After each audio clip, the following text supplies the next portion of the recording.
They came in the dark with the dogs and no lanterns, and left them. 70 calves, every one of them carrying the Duke's own earmark. Her grandfather's stock journal had an opinion about exactly this. The trouble for the steward was simple. The Duke could count. The frost had come down hard in the night, and the gate iron burned her palm through the wool when she pushed it. Meg Aylward stood in the gap with her breath going white and counted. 70 head. She counted twice because the mist kept moving them, kept giving her the same brown shoulder in a different place, and the second count came out the same. 70. 41 of them were down in the wet grass, legs folded under, heads low, and a beast that lies down in frost at first light is not resting. She walked in among them with her boots cracking the rime, the calf-bound journal clamped under her left arm, the way she carried it everywhere, out of habit more than use. Every ear she lifted had the same notch cut in it, a clean V low on the left, made with a proper punch by somebody who had done it 1,000 times. The Thornbury mark. 70 beasts wearing a Duke's brand, dumped in the dark on 4 acres of tenant grass that had been feeding 1 cow and a half in a good summer. The drovers' tracks ran out through the far hedge and down toward the second valley, and the frost in them had already gone glassy, hours old.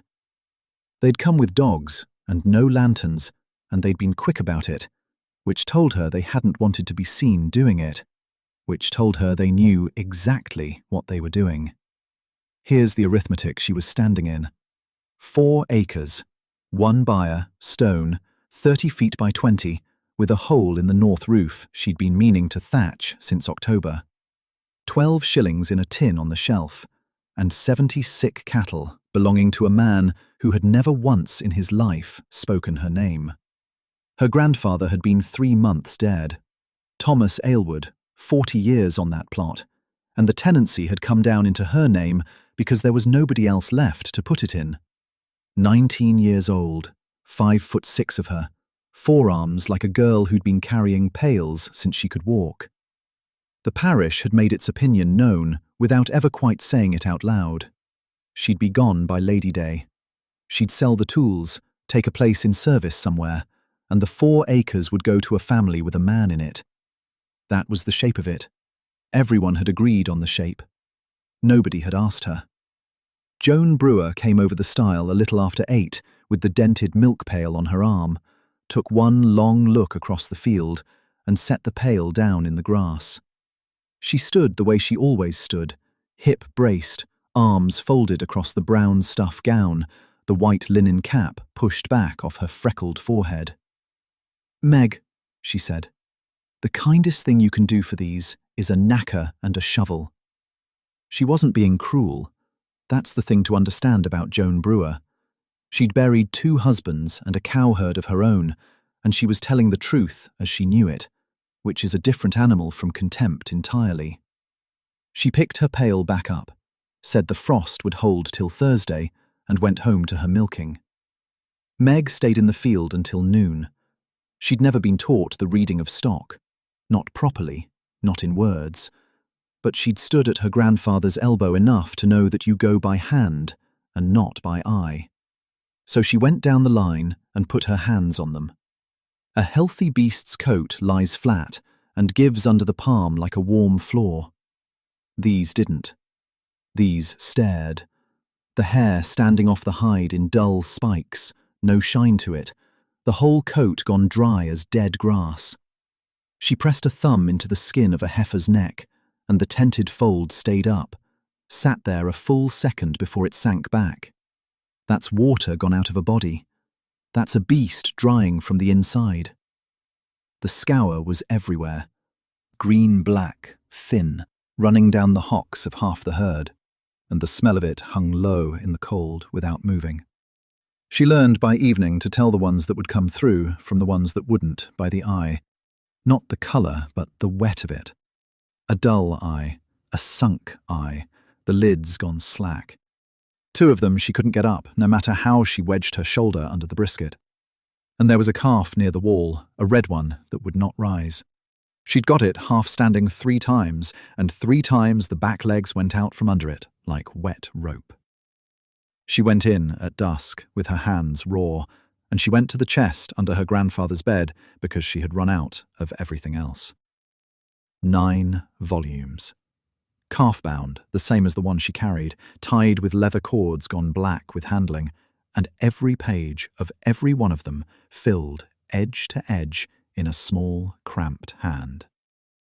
30 years of it. Which cow calved which spring, what the water did in a dry August, feed weights, dosing, weather, the price of hay in 1802, and what the hay was worth by March. The last volume stopped mid-page, mid-sentence, on a line about the drainage in the low corner, because that is where a man's hand stops when a man stops. And on the inside board of the first volume, written large, written once in ink that had gone brown, "Nothing is ruined until someone decides it is." She sat on the cold floor with that on her knees a good while. Then she got up. She put on the grey shawl and crossed it at the chest, pinned her sleeves back above the elbow without thinking about it, the way she always did before work, and she took the lantern out to the byre. 2 armfuls of hay, dry, from the good end of the stack. A bucket of water off the hob, warm, not hot. The red calf she carried herself, all 60 pounds of it, and it fought her for exactly none of the way. She set the lantern on the plank bench, untied the cord, and opened her grandfather's journal to the page that read, "A sick beast wants 3 things, and physic is not one of them." Then she knelt down and started on the first calf. The journal lies open on the plank bench, held flat by a stone and a bent horseshoe, and the page says what her grandfather said for 40 years in that same cramped hand. Dry bedding, clean water, sheltered air, and time. 4 things. No physic, no drench of turpentine, no bleeding, no burnt cork, none of the clever nonsense the farriers sell to grieving men at a shilling a bottle. Just 4 things, and the patience to do them in order. So Meg does them in order. Gorse first. She goes out at first light with a billhook and cuts the gorse off the bank at the top of the long field. And gorse fights back. It takes her forearms in a dozen places through the pushed-back sleeves of the slate-blue gown, and by noon, the pale birthmark low on her right wrist is lost under scratches. She hauls it in bundles, spreads it on the wall to dry 2 days in the wind, then bruises it under a mallet until it lies soft. It makes bedding that doesn't rot and doesn't sour. Straw holds wet like a sponge. Gorse doesn't. Her grandfather knew that. Nobody else in the parish uses it, which tells you everything about the parish. Then she takes a crowbar to her own byre, opens the north wall in 2 places, 4 foot up, 1 foot high, hip to hip apart, and boards a baffle over each so the wind doesn't come through as a blade, but as a breath. Through air, the journal calls it. A closed byre in a wet spring is a box of warm poison. She has been breathing it herself for a week, and her eyes have been streaming, and she thought that was grief. Then the water. There's a stream that cuts the bottom of the field, and every beast on the place has been drinking from the same 20 feet of it, which means every beast has been drinking whatever the sickest one left behind. She spends a day and a half in it with a spade and a broken hurdle, cutting a shallow leat that runs into 3 separate stone-lined dips, each fed fresh from above, each draining away below. No beast drinks below another. Ever. That's underlined twice in the journal, and the ink went through the paper where he pressed. Her boots do not dry out for 9 days. Now the feeding, and this is where she gets it wrong, badly and fast. The journal says linseed gruel, boiled thin for a scouring calf. She reads thin, and she thinks weak, and weak feels like starving something that's already dying. So she makes it rich.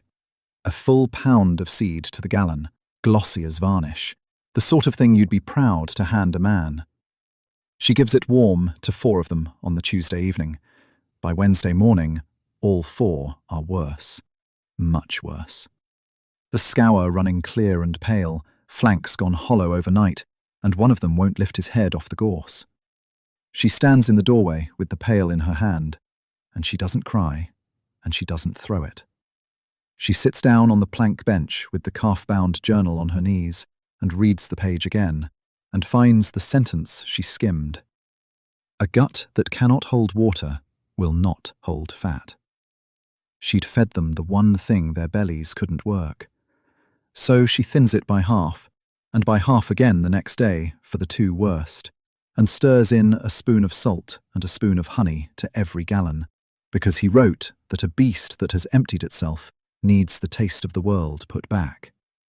That's the creed, and she learns it in her hands rather than her head. Separate the sinking from the mending. She partitions the byre with hurdles, 4 in the deep end who still stand, 3 in the near end who don't, so the strong don't rob and the weak don't get walked over. Feed the willing.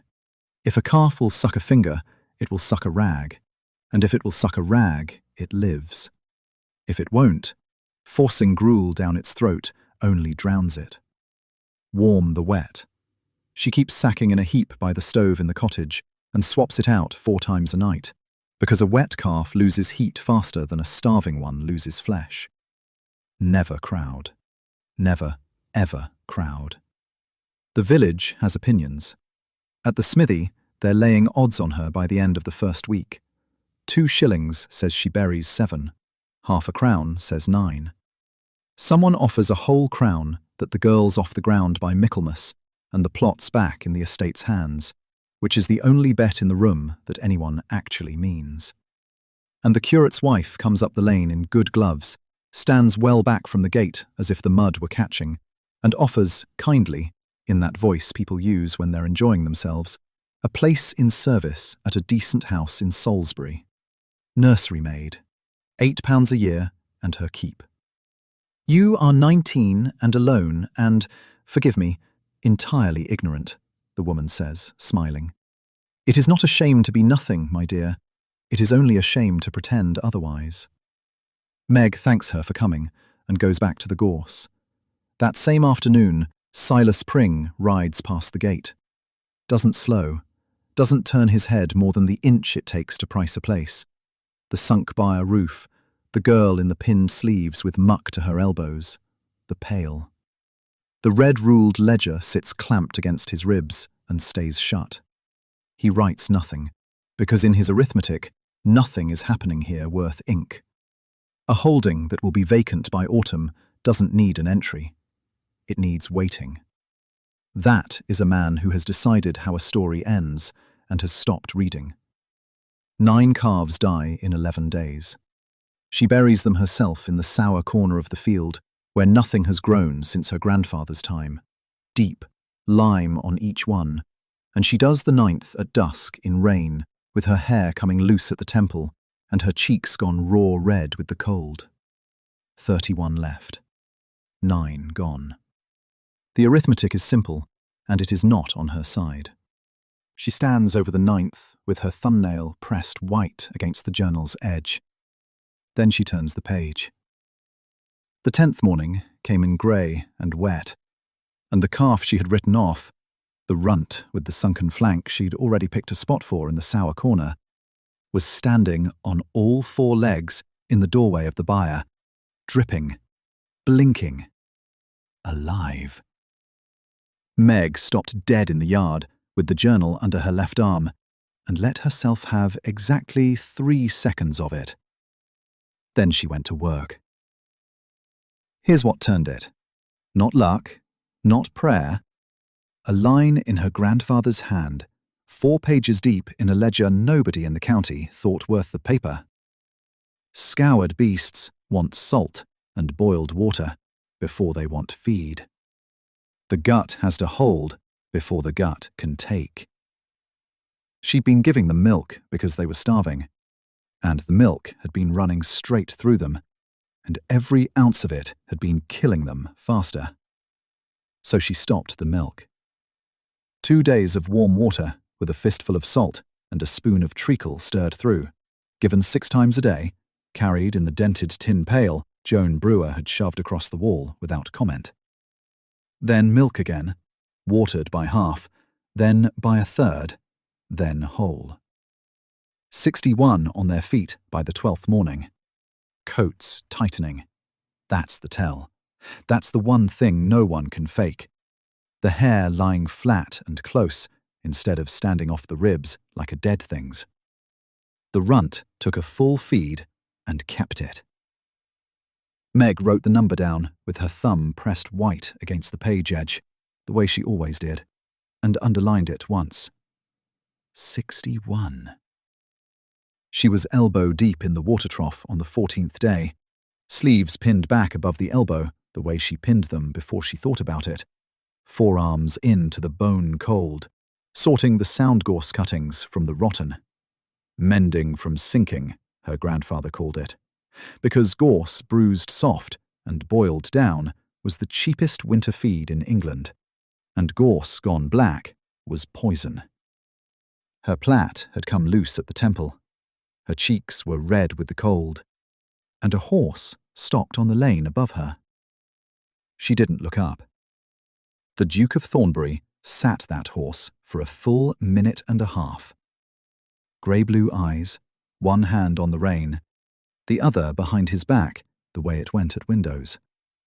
He watched a 19-year-old girl in a scorched apron sort dead furs by feel in water cold enough to crack a jug. And he watched her mouth move as she counted.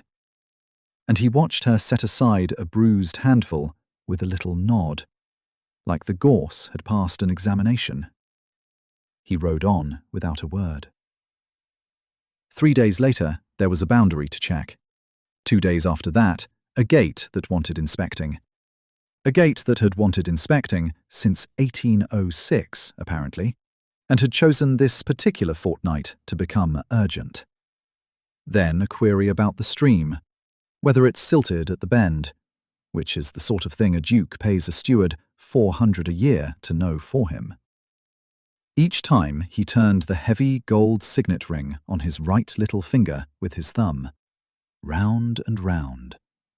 And each time he asked a question that took 9 seconds and stayed 11 minutes. Meg answered him plainly and went on working. She had 61 mouths and no time for the aristocracy. And then came the night the whole thing cracked open. She had the earmarks copied out. Every notch, every slit. Every one of the 92 she'd started with. And she had her grandfather's journals, 4 of them, going back to 1791. Old Aylward had kept the marks of every herd within 20 miles, because a man who buys and sells stock has to know whose beast he's looking at. She laid the copies beside the books at the kitchen table, with one candle going, and cross-read until her eyes burned. A small noise. 1 calf, 1 notch, upper slit near, lower notch off. Thornbury's home farm mark. A catastrophic failure. All 92. Every single ear. Not a stray drift off a broken hedge, not a gate left swinging in a storm. Not the accident that Silas Pring had shuffled up to her wall to describe, with his ledger clamped against his ribs and his spectacles down his nose. They'd been culled, sorted, driven, and dumped over a tenant boundary in one night. The weak, the scoured, the ones that would have shown as loss in an audited column. 92 head off the estate's books at once. At the going figure for stores that autumn, 38 shillings a head for the sound ones, and half that for the rest, somewhere north of £140 walked off Thornbury's inventory in the dark, and became somebody else's dead animals in somebody else's field. 140 pounds hidden. And the man who hid it had stood at her wall and told her, with that soft receding jaw and that little smile, that she should be grateful for the manure, and that she wanted to be careful, because a girl alone, with no man and no capital, was one bad winter from the parish, and the parish had no patience with people who got above themselves. He wrote it in the red-ruled ledger as wastage. He meant her. Up at the house, the Dowager Duchess Augusta Cave heard about the boundary and the gate and the stream from a footman who could not keep his face straight. She sat rigidly upright in dove-grey silk with the tortoiseshell needlework case in her lap and the black lace shawl set exactly as it had been set for 40 years, and she did not look up from her stitching. "He has never once asked after a tenant's buyer in 11 years. Then she took another stitch, and the whole household understood something the Duke did not. He came back on the third stop in a fortnight, and this time he swung down off the horse at her gate, boots dulled with mud, and asked her what in God's name she was doing with all that gorse. Meg straightened up, wiped her hands on the scorched hem of the apron, and looked at him level. "These are yours, every ear of them. Ask your steward when he means to write them down." He rode back to the house with the number sitting in his skull like a stone in a boot. 64. Not an estimate, not a steward's rounded figure. 64 living animals on 4 acres of gorse scrub, wintered on furze and scalded chaff by a 19-year-old with her sleeves pinned above the elbow and a scorched linen apron, while his own ledger said the herd had been destroyed to the last head. He turned the signet ring on his little finger the whole way up the avenue, thumb going round, and by the time he came through the door, he had stopped being polite. Pring was waiting in the estate room, with that slim, red-ruled ledger clamped against his ribs like a rosary. He had answers ready. He always had answers ready. The herd had been condemned by the countyman in the autumn, Your Grace. The loss was regrettable, certainly, but an act of Providence, and Providence keeps no accounts. The books were clean. He laid them open with those freckled hands, small, quick pages, everything balanced to the shilling. And as for the Aylward girl, well, he pushed the steel-rimmed spectacles up his nose and smiled the smile of a man explaining weather to a dog. "She is a tenant's daughter, with 4 acres and no standing, Your Grace. She cannot own what she was never given. Girls of that sort scavenge. It is in the blood. You would not ask the crows for an accounting." That is what he said about a woman who had kept 64 animals alive through a winter that killed his. The Duke did not shout. That's not how this ends. He walked to the window, one hand behind his back, and did the thing stewards never expect a duke to do. He counted it himself.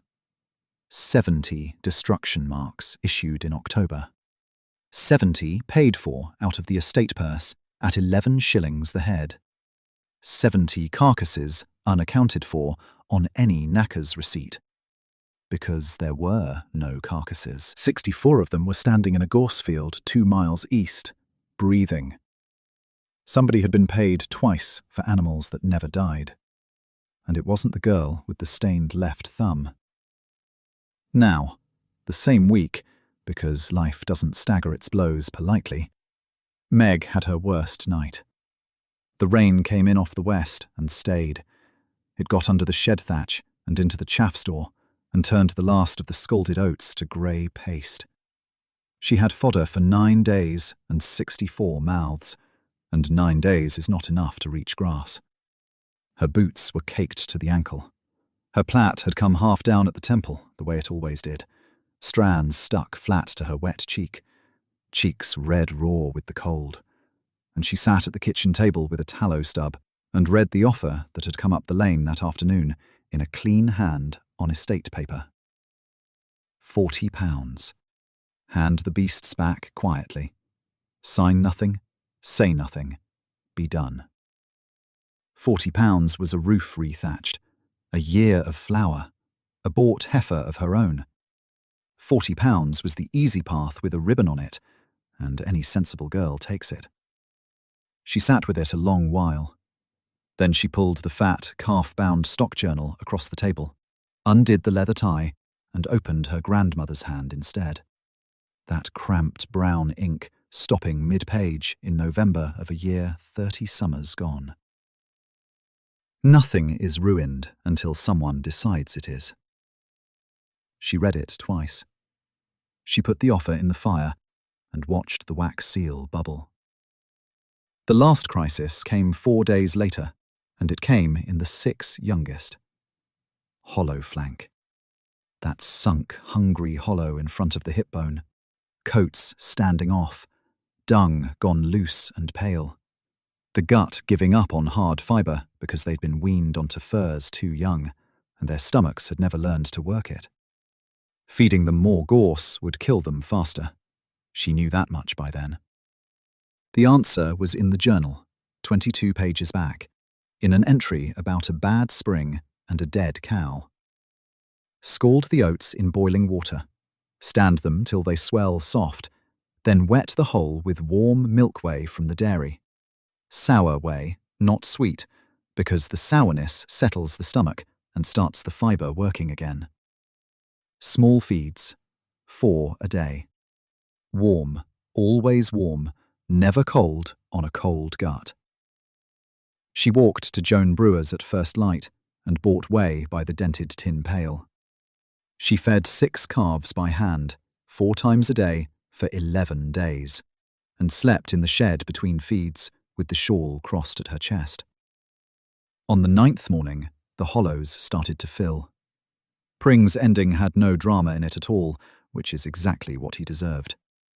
The Dowager Duchess Augusta sat in the morning room, with the tortoiseshell needlework case in her lap, back like a fire iron, chin level, and asked him, very courteously, to read his own October figures aloud.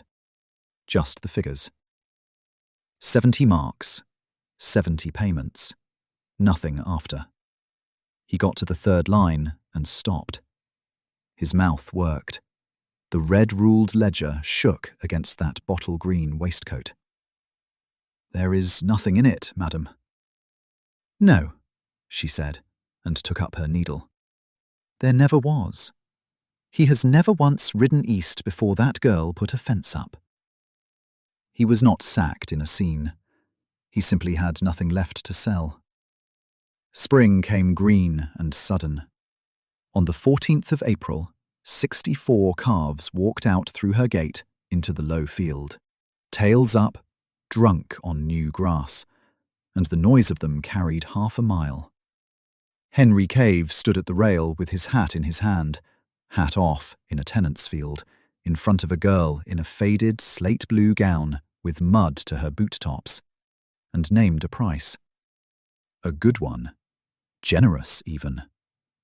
She didn't look up from the gate latch. "That is not for sale. I'll take a written adjustment or nothing. Those are my terms." 200 years of Thornbury, and the man just nodded. Joan Brewer came up the lane that same evening with her pail on her hip and a sick heifer at home, and asked, without one grain of condescension in it, what Meg had done about the hollow flank. Michaelmas came in wet, and the agreement was written out at the oak table in her own kitchen, in her own hand, because she would not have it drawn by a man who had once called her stock vermin with a pedigree. 2 pages. The Thornbury home herd, 118 head at that date, brought under her method, her wintering, her bedding, her buyer plan, at 11 shillings the head per season, paid quarterly, plus the use of her bull. She read it twice, dipped the pen, and signed. Henry signed under her. Pring signed last, and his hand shook enough to blot the tea, and nobody in that kitchen was kind enough to pretend they hadn't seen it. He had spent 4 years telling anyone with ears that she was a girl playing at farming on 11 wasted acres. He had told the Duke, in writing, in that slim, red-ruled ledger he clamped against his ribs like a rib of his own, that the Aylward plot is a liability, and its occupant a fantasist of the lower sort. Sentiment is not husbandry, Your Grace. He'd said it out loud once, in front of 6 tenants, that she'd be back begging for a scullery place inside a 12-month, and that people of her kind always were. Nobody had to punish him. The numbers did it for free. Because by the 2nd week of October, 3 farms adopted the whole system without one word of apology. Barrows first. He cut 9 tons of gorse off the common waste, bruised it under a roller, and bedded his 42 head on it, because gorse holds air where straw holds wet, and wet is what rots a foot. Then Cheddle, who knocked out the north gable of his byre and put in a 2-foot open ridge, which every man in that parish had sworn would kill cattle by draught, and instead killed nothing at all.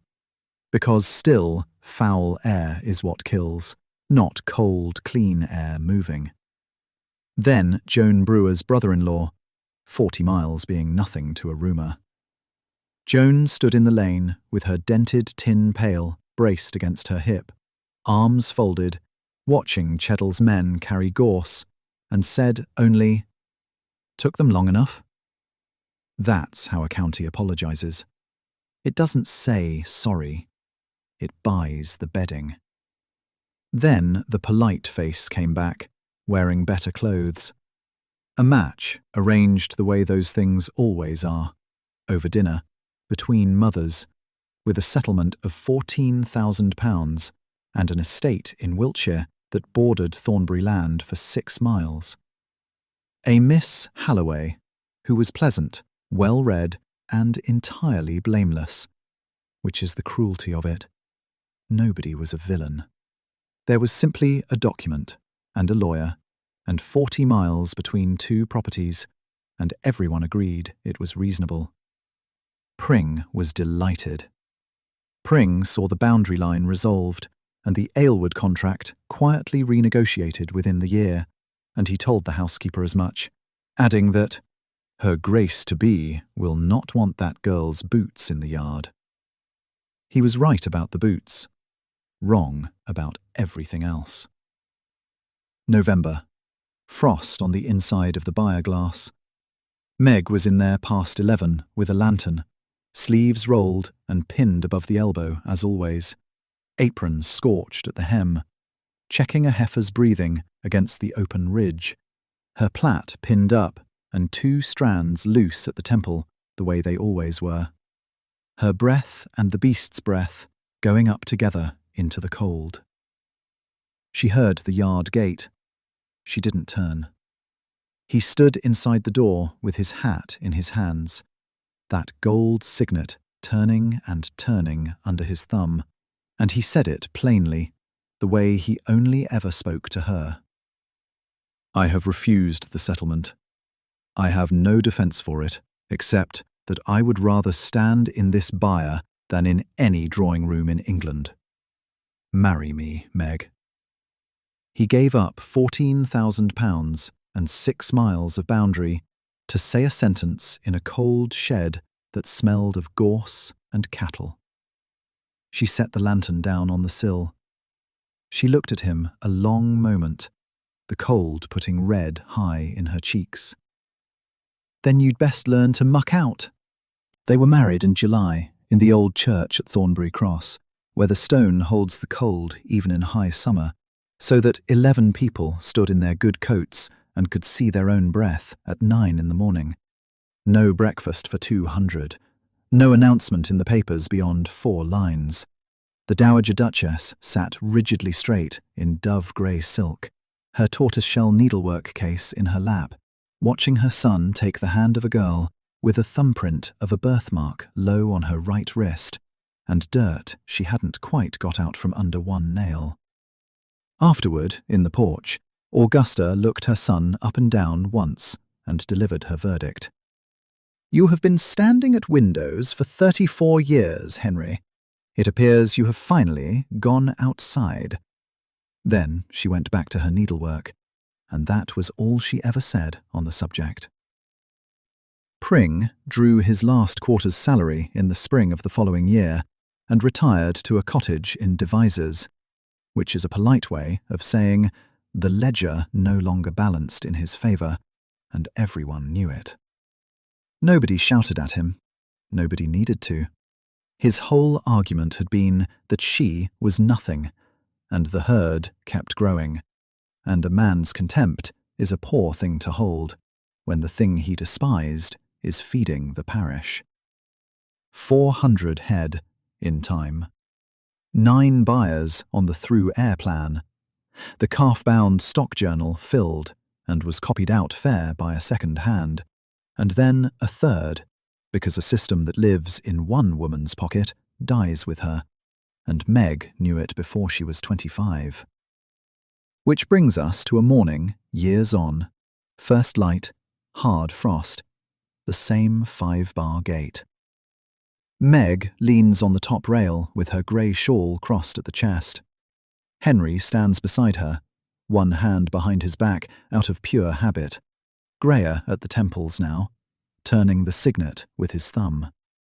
And a young woman comes down the lane with the journal under her left arm, boots caked at the toe, hands already moving, and stops at the gate for her instruction. Meg gives her the same one she was given.